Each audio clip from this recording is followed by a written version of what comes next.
الإخوة والأخوات، السلام عليكم ورحمة الله وطيب الله مساء.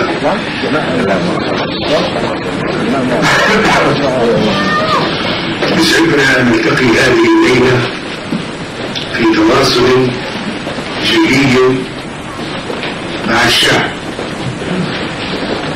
مع نخبة من شعرائنا المتميزين من مصر وضيوفنا العرب.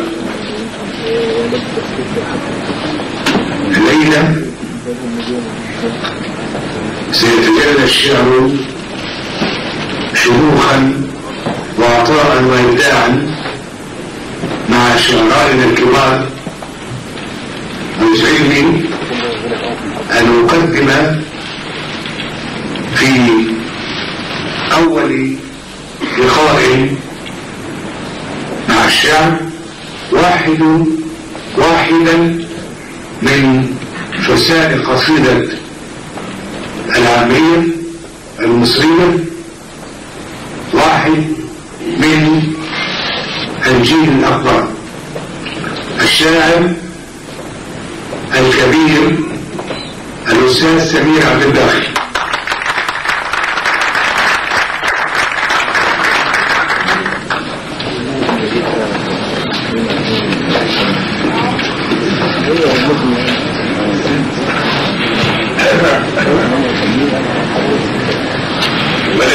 هو طمعان في الكرسي اللي في النص.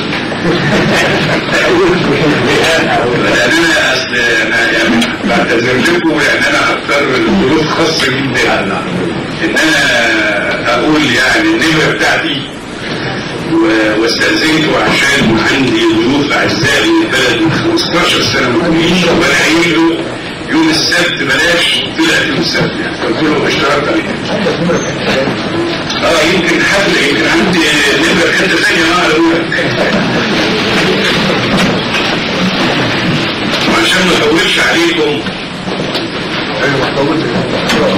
لا انا هقول جزء بسيط جدا من شعر قديم بمناسبه هذا الديوان اللي طلع في المعرض، وهو مش ديوان، هو دفتر من دفاتر ابن عبد الباقي فيه 12 قصيده ومسرحيه شعريه اللي كانت اولهم في حب مصر، اللي يمكن العواجيز منكم فاكرينها سنه 73، والاولى الاخيره في غرام القاهره، الاولى الاخيره في غرام القاهره، وواحد احد من المحيط للابد، وضد نرونه، وغيره.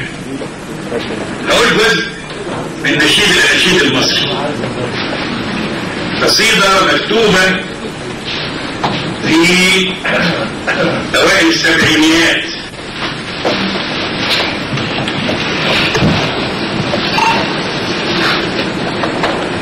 وارجو يا رب ما تكونش فقدت طزاجتها، ولو ان الشعر المفروض ان هو يعيش الى الابد.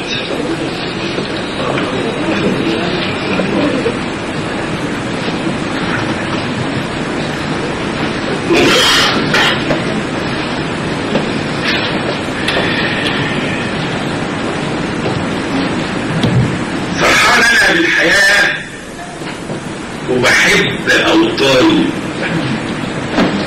عاشق بلادي واهلي وارضي وزماني، والهان بمصر اللي صورتها في وجداني، بفرح اذا اتبسمت واعاني متعاني، مطرح ما تلقى قطر من مصر تلقاني، ومكان ما تلقاني تلمح مصر في حضني، مصر اللي طلق البلاد بالعشق من تاني.